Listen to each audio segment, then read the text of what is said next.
Canada really has to examine its own approach to these people. In any case, there is, as far as I'm aware, no evidence that any Indian government body had anything to do with it. We are seeing openly posters talking about kill Indians, kill Hindus, drive Hindus out of Canada, go ahead and attack the diplomats. Photos and names of prominent Indian diplomats seem to be very much like a case of extreme political pandering. My thoughts are that it's an extremely disappointing development. Many Indians have been seething with frustration at the way in which people who are, if not terrorists themselves, are flagrantly inciting violence against our country, talking about the dismemberment of India, have been able to get complete freedom and sanctuary in a country like Canada. But we have valued our relationship with Canada, and we have not escalated our concerns beyond a certain point, though we have, I'm sure, conveyed them at various levels to the Canadian authorities. It's a relationship we've always valued. The trade is at considerable levels.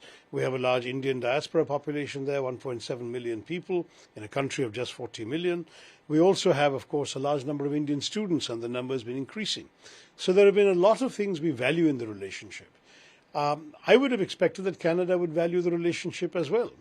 But the extraordinary decision of the Prime Minister to go public with an allegation without a shred of evidence of Indian government complicity in a murder in his country shocks me, to be very frank.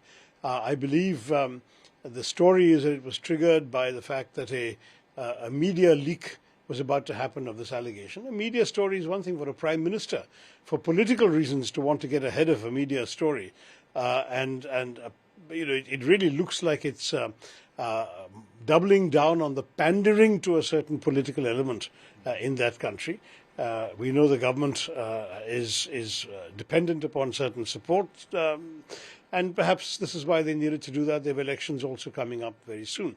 So for all of these reasons, Canadian politics has led to a situation where a very valued relationship between two countries has been thrown into jeopardy. And I am really surprised the Canadians would do that. And our consulate is working there. We have said that if they face any problem, they can contact our consulate. There is an advisory which has also been issued.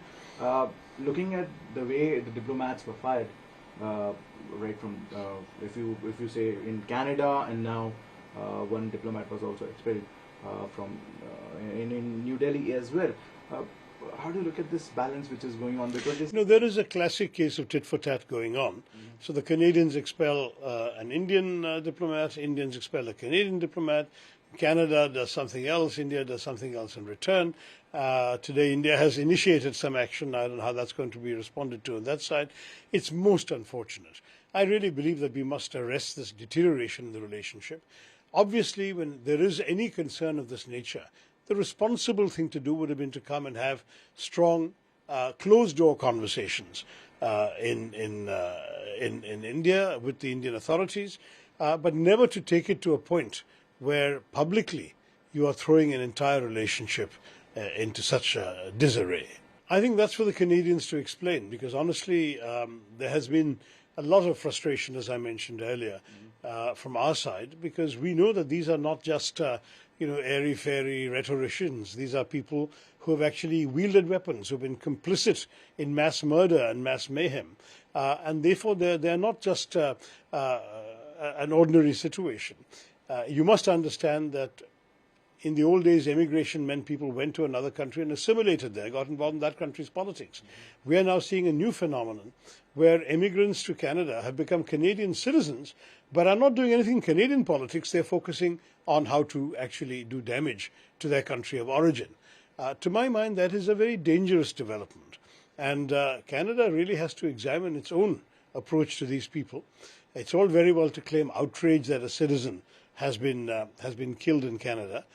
In any case, there is, as far as I'm aware, no evidence that any Indian government body had anything to do with it, because we know that, unfortunately, this fringe terrorist group has a number of factions, and there have been gangland-style killings of various members of these various groups, including one today. So my own view is that there could have been any other explanation for what happened. In any case, whatever is happening, why their own citizens are allowed with impunity to behave in this manner, threatening the sovereignty, territorial integrity, and good interests of a friendly country is something only the Canadians can answer. Well, I think it's certainly an unwelcome step, simply because in all these matters, people-to-people relations are important. Many of the Canadians who come here as visitors are actually people of Indian origin visiting their families. Don't forget that 99% of the Indians in Canada and the Sikhs in Canada are completely normal, innocent people with no interest in this kind of violence or fomenting of violence. So they will also be hurt by this, as well as regular Canadian tourists who would be a valuable source of revenue for our hotels and so on.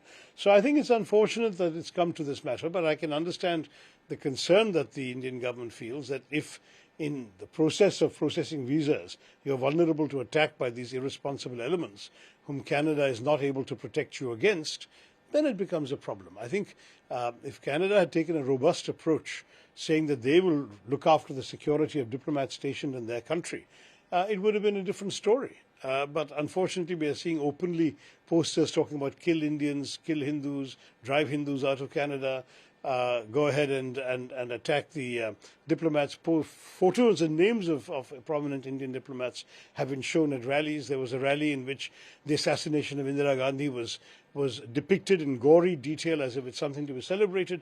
And all of this has been functioning in Canada in the name of free speech. I find that very strange and very difficult to understand.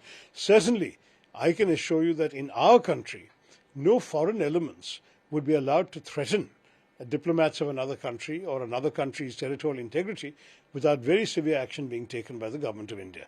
And therefore, we are reasonably within our rights to expect the same thing from the Canadians. I don't want to now start giving commentary on the words of an Indian state spokesman. I'm sure that the government would have thought about the implications of such a statement before making it. It does seem, to be very honest, to be a sort of slap in the face for a country that till very recently anyway we had good relations with. I hope that we can arrest this deterioration. I hope we can rebuild the relationship again. Certainly getting this particular present-day problem off the table as quickly as possible is indispensable, but on that the ball is very much in the Canadians' court. They have to share with the Indians what is the basis for their suspicion. And then India should decide what action to be taken. What is so ironic about all this is, between two friendly countries, let us argue, for argument's sake, I think this could have been a gangland killing between different Khalistani factions, but if for argument's sake, somebody associated with the Indian government had actually done this, what is the right thing to do? The right thing to do would be for the Canadians to meet with the Indians behind closed doors, say, this is the evidence we've got, one of your chaps or an agent or whatever it is that was involved, and it's a terrible thing you've done because you've really infringed on our sovereignty. This is not acceptable to us in future.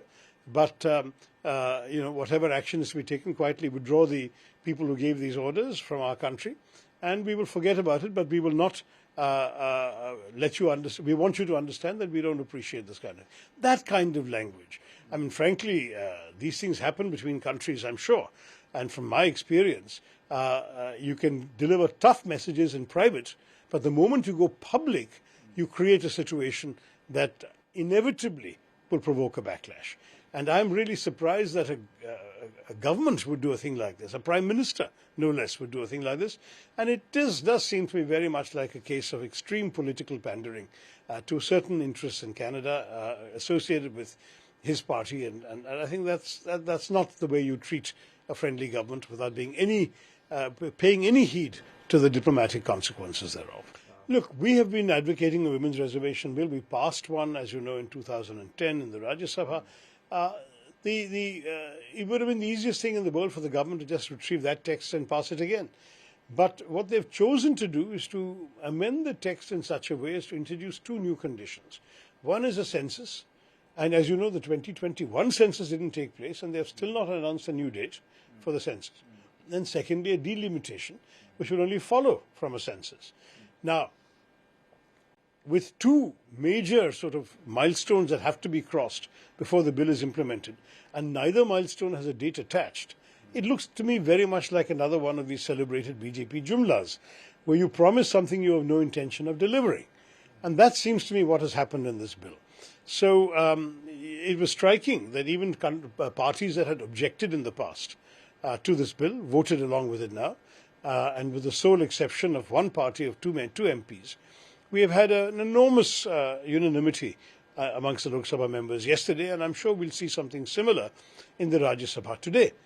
But when will it actually come into effect? Only the BJP government can answer.